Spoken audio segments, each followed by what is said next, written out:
Yeah. And when I got to my desk in the morning, we had already acquired as many users that morning as we had in the prior month. So we 5x'd our monthly signups by adding Zoom to our channel equation. Welcome to the Show Me the Data podcast by LeadSift, where every week we get marketing and sales leaders from fast-growing B2B tech companies to share specific tactics they use to drive revenue for their business. The best part, they share the exact metrics and data points behind each of their tactics. I'm your host, Tukan, the co-founder and CEO of LeadSift. See you there. Hello, everyone. This is Tukan from LeadSift here. My guest today is Marlo Oster. Marlo is the head of marketing at WorkPatterns. Welcome to the show, Marlo. Thank you. Thank you for having me. Great. So can you give us a quick overview of what WorkPatterns do? Yeah, WorkPatterns is a people management platform. Essentially, what we're doing is we are taking the traditional concept of HR software and building a bottoms-up product that is integrated into the day-to-day of managers and their teams. So we facilitate like meeting agenda, collaboration and building, feedback, recognition, goal setting, and we integrate with the traditional like daily tools in the knowledge workers tech stack so that everything is really guided. And so that is WorkPatterns. Cool.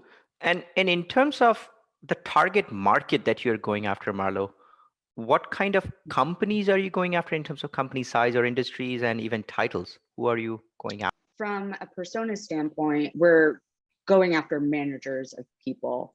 The dominant industry in our active user base is definitely like software and internet. But that said, there's a lot of healthcare, education, services, businesses.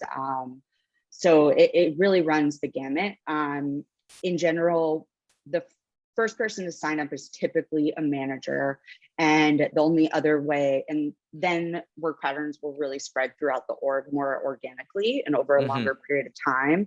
But increasingly, we're actually seeing that the first sign up can also be a CXO or a head of people, and that they're evaluating WorkPatterns for more like a company-wide rollout. Got it. And are you going after large enterprises or SMBs or all over the place? Kind of all over the place. WorkPatterns,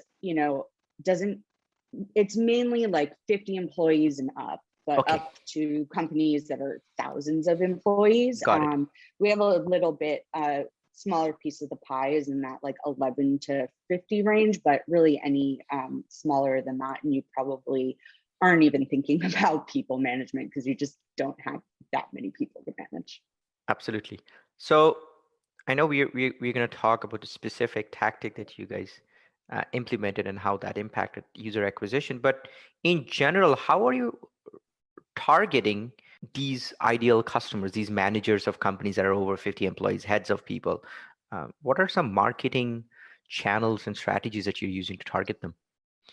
Yeah, before the Zoom launch, I'll speak to, since we're going to talk about that a bunch, but generally it's a mix of organic and paid. So lots of lookalike modeling off of user activity in our platform. Paid social's been a very scalable channel for us. And we've seen a lot of high quality users that convert to paid coming from there. And I would say that the next biggest would be organic. Got it. And most of these paid acquisitions that you are doing, they're primary, and when you say conversion, this is getting them to sign up for the free trial or like the starter pack. When I say conversion, I actually mean that they went through the free trial and converted to paid. But that's the objective of all of our paid social campaigns would be just a sign up, right? Like starting your free trial. Yeah. But you do have from the pricing page, it looks like you do have a forever free premium package, right? Yes. Or no, forever free package. Sorry. Yeah. Yeah. And that's really for smaller teams. So that's like up to that ends at 4 or 5 people. I forget if it's 5 plus 5. or Yeah, I think so. Yeah, 5. So we do. So that's generally like just a different use case where someone is still at that very early stage and just wants a limited set of features and to implement some sort of like operating system for people management.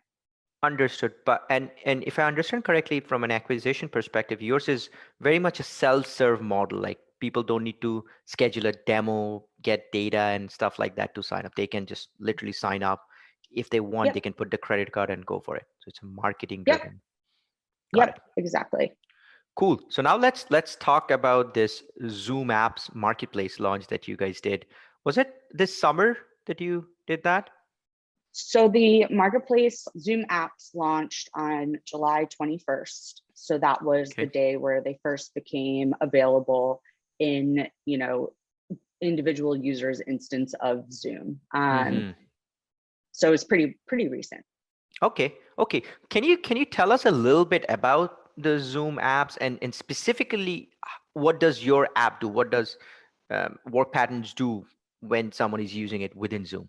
So in general, Zoom apps are in-product apps that are seamlessly integrated into your Zoom meeting experience.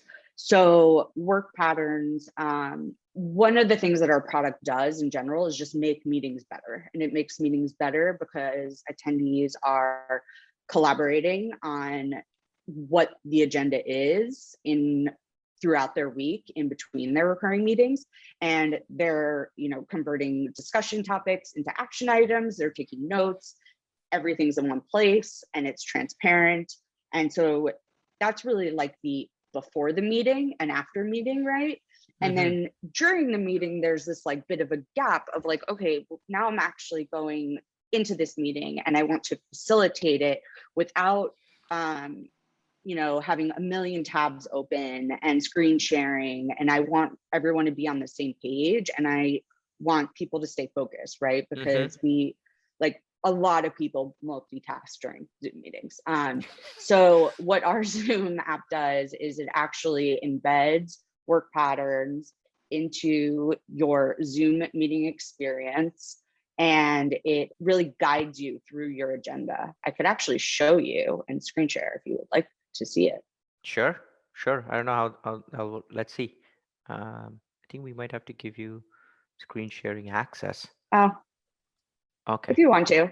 Okay. Help if you have we could probably do it at the end of the discussion, Marlo. That'll be good. Yeah. Cool. So all right. So now I understand the use case of the app, how it works natively within the Zoom app. Walk us through a little bit about what was the reasoning behind you guys deciding to actually build a dedicated app within the Zoom app marketplace. Well, first and foremost, we thought it would be really enhance the user's experience with our product, and bring things like, complete the life cycle of like before, during, and after meeting, before, during, after meeting. Secondly, we have an advisor, an investor in WorkPatterns is PM at Zoom. So we had a bit of an in. That makes sense. To participate in the what we saw was a big opportunity. I mean, Zoom growth has, been exponential during the pandemic, and remote hybrid distributed teamwork is not going anywhere, right? There's a new normal. So it felt like a unique opportunity. There's a lot of marketplaces, a lot of them, especially more mature ones, are very saturated. And so to be one of the first apps available in Zoom, we thought it would be could be a needle mover for us. We didn't, honestly though, we didn't really know. I was going to ask. It was a bit of a leap of faith, because obviously we didn't know, it didn't exist before. So and so the reasoning behind it was to give a better experience to your existing customers that sign up, and if they are using Zoom, it would make the product stickier. And so more from a product perspective, not really, the thought wasn't really, well, customer acquisition, we are going to acquire a bunch of customers. That was not the initial thought. Well, we hope that, but really, so there's a feature that's now available in WorkPatterns, and it's available to non-Zoom users that use our product, but then they're screen sharing, and it's essentially called meeting mode. So you have your workspace, which is, this is, you and this person's recurring one-on-one or this recurring group meeting. And so you have a workspace, and that has your discussion topics, your action items, attachments, feedback, like all that history. What meeting mode does is it converts that workspace into an in-meeting, like different flow, where meeting mode actually takes you one by one through your agenda items and like kind of consolidates the workspace experience so that everyone is like on the same page, going through the agenda at the same time, sharing, collaborating on capturing notes, converting things into action items. And it's like a very guided experience. And even just as a feature outside of Zoom, it is widely used. It's probably like the most adopted like new feature functionality that we've launched in some time. Okay. And were there any other HR tech sort of product that was launched during your initial launch? Yeah, I mean, it really ran the gamut. I mean, like Weight Watchers launched like a wellness app. There are games for like remote team building. There's a whole host, I would say, of like collaboration and productivity apps. So since, that's pretty like the B2B use case is like pretty core to like investing in building software behind something like this. So I wouldn't say that there are a ton of like people management tools, but definitely like meeting management, right? And meetings are pretty core to our experience. So there's a lot of collaboration and productivity tools in there. Makes sense. So now walk us through a little bit about like what's that time commitment needed, Marlo, from a product development perspective? Once you have decided, I guess you had to go through an approval process, correct? Yes, a few. So we started building the Zoom app in Q1 of 2021. We were pretty early on in being a part of like that community, right? So every week since the beginning of Q1, there's like developer office hours, there's business office hours, and that's where like WorkPatterns and other app developers are logging into this call, receiving updates. And there were a lot of, the Zoom team was awesome, but they were figuring this out as well, So like, okay, where's the documentation for this? And like what APIs are actually going to be available at the time of release? I think the launch timeline itself was like a bit of a moving target. Like we were building in Q1 with the expectation that it could be as early as Q2 at some point in Q2. It actually ended up launching on July 21st. So the time commitment was significant. I would say we got our app to a point where we were confident in its feature functionality today, and like we're not necessarily going to worry about other APIs that like may or may not be available. And so we went through the security process, like as soon as they had a process available, went through app review, usability review, and then the time commitment on the business side, it's ongoing, right? There's a bunch of APIs that are becoming available that we know are good APIs for our product and use case to leverage. And so it's something that we'll be building on over time. So I attend business office hours like every week, just so, and I capture those updates and like share out with the team so we can kind of decide how those things fit into our overall roadmap. Got it. And I notice you guys have integrations with Microsoft Teams and Slack, but would you consider them an app, or is just an integration for people to get it's more of an integration? So you can find us on like the Slack or Teams marketplaces, but it's not like a like a survey tool, right? That could be like a standalone experience in Slack. Essentially, you can create, say, discussion topics or action items from a Slack thread. You can receive notifications on, oh, this discussion topic was assigned to you, or reminder to prepare for a one-on-one, but it's not standalone. It's not going to do a whole lot. Generally, it's like existing users that don't want to receive notifications via email because their email inbox probably looks like mine and are more active on Slack, and so want to like bring that experience into Slack. Got it. So from a product and engineering perspective, it was a pretty involved process, like 3 to 6 months for your engineers to build this seamless experience within the Zoom app. It definitely didn't take 3 to 6 months of engineering time. Like we were building a lot of other things and improving other features during that, but it was, you know, there were like spikes of activity and then lulls and then spikes. I think like the bigger challenge was actually more on like the design front versus the engineering front, because on the engineering side, we knew that like this meeting mode feature, like this was the use case for the app, and we had built it and validated that in our web app. So that was pretty clear. From a design standpoint, we didn't know what onboarding was going to look like. We didn't know what, until the day of launch, like I didn't really know what even discoverability was going to look like in the Zoom experience. Like, so there were a lot of black boxes related to onboarding that we had to, you know, think through. And I would say that was the bigger challenge. Got it. So now that engineering has done the work, Zoom app has been launched on July 21st. And I see you guys also got investment from Zoom. Congratulations for that. That's great. So now from a marketing perspective, what were the, and I know you had mentioned before that it was a great source of new conversions, like people signing up for your product. Tell us a little bit more about how did that happen? Was it you guys running nurture campaigns to your existing customers, or running ads, or did Zoom sending an email to their subscriber list? Walk us through that. Yeah. So when Zoom apps launched on July 21st, I would say that the first week to week and a half was kind of lackluster.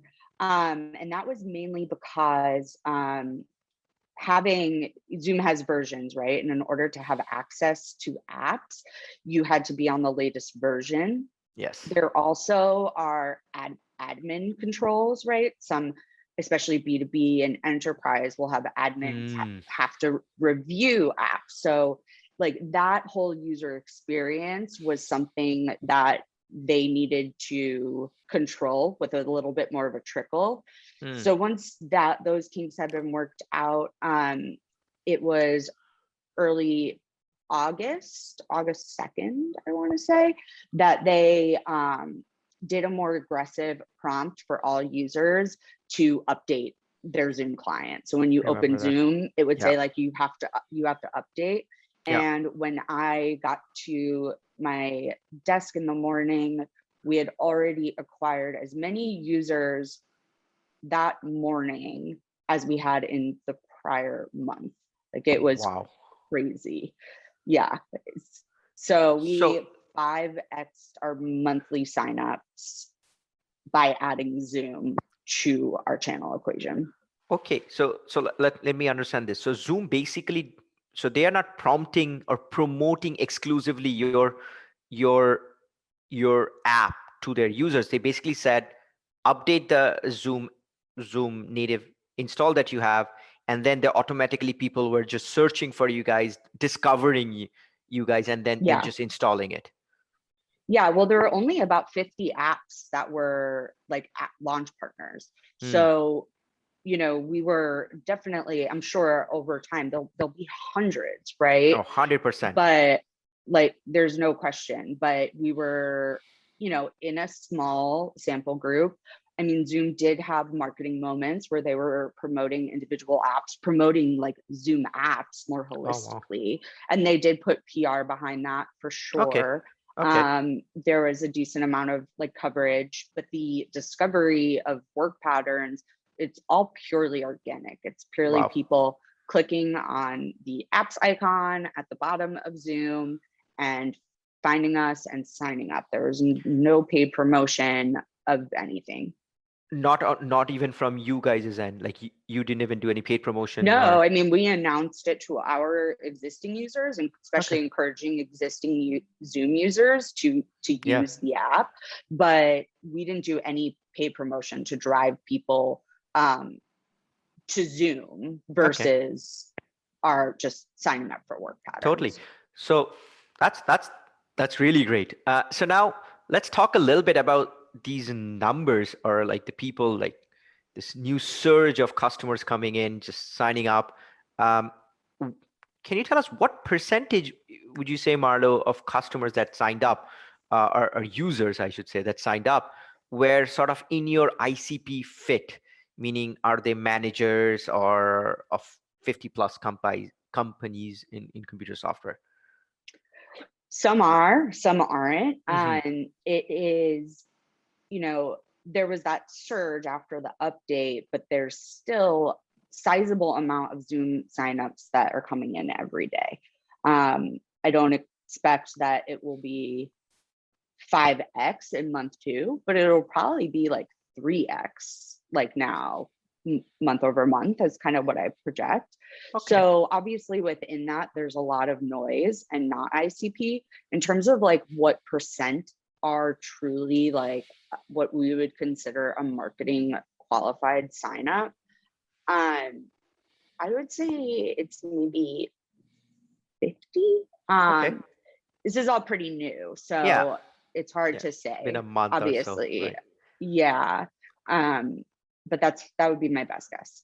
And from a down funnel activity, just I guess subjectively speaking, are you seeing from a conversion perspective these free users converting into paid better than other organic channels than coming from Zoom, or is it similar? Not yet.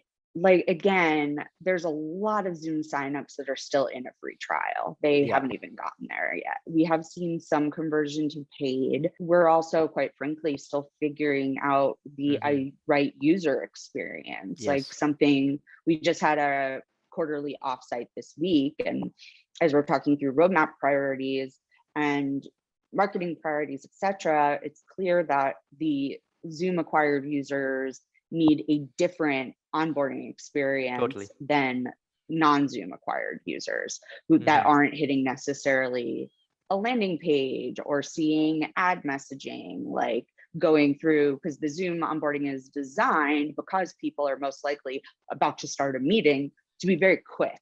So there's like entirely different nurture approach that we'll like start to work on to move that needle. Got it. And just from a general marketing practice, Marlo, once someone signs up for a free trial, whether it's through Zoom or other channels, is there a salesperson involved with, if it's a large account that they can expand into hundreds of seats? Is there a salesperson that follows up with certain leads, cherry picking them, or it's all naturally just? Yes, for sure. We do have one salesperson who's mainly working on focusing on those like top-down company-wide rollout opportunities. And certainly Zoom signups have the ability to just book a demo and get a more holistic view of the product. And so, there's quite a bit of that. But most of that is the users initiating it because they're self-selecting and saying, I want to book a demo, more so than our AE reach, cherry picking through all of those signups. They're kind of self-selecting themselves. Understood. So now, based on the success that you guys seen with Zoom, which is, it's sort of like a perfect storm, they are seeing crazy growth. Your product fits very well into one-on-one meetings, and Zoom primarily is for B2B meetings. And you guys are getting great results. Do you see, from a roadmap perspective, I should say from a marketing perspective, do you want to dabble with other dedicated app experience for other things like Microsoft Teams, for example? Absolutely. I think something that we will look at over the coming quarters is like we have a lot of existing integrations where we're not necessarily in a marketplace. So how do we expand the feature functionality of that integration to make it something that is appropriate to be discoverable in those marketplaces? So Salesforce, HubSpot, Asana, Jira, Atlassian, like those are all things, but I think the opportunities to be of the first apps to launch in a net new marketplace with the user base that Zoom has is pretty rare. And I can't necessarily think of one that would be coming aside from Zoom's. So and anytime we think about integrations or marketplaces, does it make the user experience better? Is it something that would actually add value, not as an acquisition channel, but like to the user experience? So I think that's the first lens that we'd approach that. But from a marketing standpoint, yeah, absolutely. Awesome. And that was my follow-up question was, when thinking of which platform to build, dedicate engineering resources to build an app, how should you think about it? It is definitely about, does it improve the existing customer experience than just thinking of as a customer acquisition channel. That's great. Exactly. What do you have any data, Marlo, of what fraction of your existing customers that were using your system before started using the Zoom app? Oh, I do. Not necessarily off the top of my head, but I certainly do. Maybe 30%. Okay. Yeah. Okay. No, that's pretty good. Yeah, I mean, not everybody uses Zoom, right? Like that's right. Yeah. So and I guess from a product perspective, right? Like when you guys decided to build the Zoom app, it was not, as you mentioned, not a customer acquisition channel, but better experience medium. Do you see already of the 30% of the users that are using Zoom, using the app in Zoom, they're stickier and they're getting a better experience? Like, is there any metrics you guys are tracking? Absolutely. Right? Absolutely. So in general, like leveraging any integration that we have, whether that's Slack or Zoom app or Jira or Figma, it increases user retention just because it makes the user experience better, right? And like different integrations do different things. But like, for example, with our Figma integration, when I go to my one-on-one workspace with our head of design, I can see the exact files in Figma that she's been spending the most time in, and I can say, oh, that feature, we probably need to have a product marketing discussion. Let me add that to our agenda. So different integrations have different purposes, but they all improve the user experience and just make work patterns more integrated, more embedded in their existing workflows. Awesome. Cool. Well, thank you so much, Marlo. This was very insightful. We have at LeadSift, we have thought of different platforms to integrate with, and we are always thinking is like these platforms have been like the Salesforce, the Marketos have been there for years, and they have a pretty saturated app marketplace. So to stand out as a new vendor is trickier. But the Zoom one was perfect timing for you guys, and congratulations once again. And I thank you for sharing all of those insights. Those are pretty insightful. Thank you. Awesome. Thank you.